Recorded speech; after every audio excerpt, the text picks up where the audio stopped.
itong tuhod ko. Talagang namamaga siya. Pag once sinumpong ako ng makakain ako ng kalaban, yung kontra, namamaga siya at bala yung mga kasukasuhan ko talagang kumikirot, namamaga.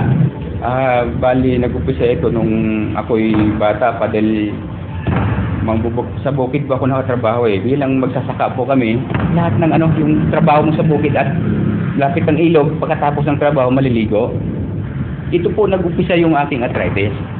Para kang yung paa mo parang sinusubuhan dahil sobrang pagod.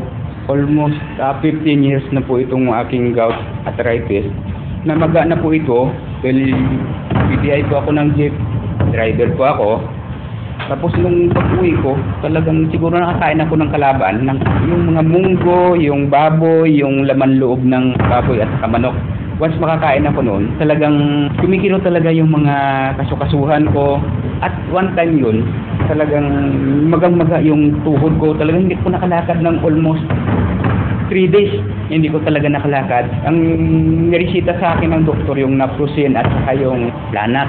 Awa ng Diyos naman, gumaling po ako doon. Pero pabalik-balik na lang yung aking sakit. Dahil wala na po akong trabaho. Nakatutok na po ako sa bitag. Talagang gustong-gusto ko po panoorin yung bitag na yon.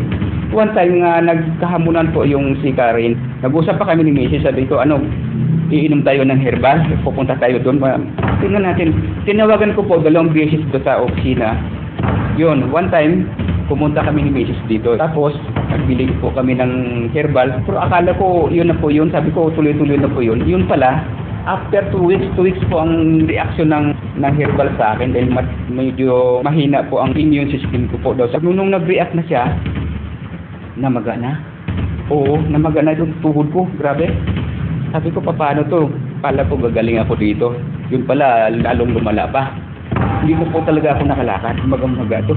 Tapos, pinayuhan po ako. Sabi niya, tuloy mo lang yung pag-take ng herbal. So, nung 2 buwan na yan nga, pag-hirap na inabot ko, sabi ng mga anak ko, Papa, sa doktor mo na yan. Pinaniwalaan ko talaga ang faith ko nga. Sabi ko, itong herbal na ang siya magpapalaya sa akin, sa aking karamdaman. After mga 2 months na nangyari, na talagang bedridden talaga ako. Lumiit po itong binti ko. Itong mga hita ko talagang lumiit. Tinuloy ko pa rin yun, Pagkatuloy ko ng herbal na yon, after 2 weeks, lumakas ulit ako. Sabi ko, bumalik na. Hanggang ngayon po, simula po noon nag-herbal ako, dahil sabi ni Kare, lahat ng kalaban ay pwede ko nang kainin. Simula noon, hanggang ngayon, talagang kumakain po ako ng munggo, kumakain po ako ng baboy, yung laman loob. Sinubukan ko talaga kung talagang babalik ang aking sakit. Pero awa ng Diyos naman talaga, hindi na. Awa ng Diyos talaga, sabi ko, ako'y nagpapasalamat ng una kay Lord, pangalawa kay Kare, sa herbal niya. At pangatlo po sa bitag. Talagang diyan ko po nakikita yung herbal sa bitag nung hamunan po yung si Kare at saka yung si Pinton po sa bitag.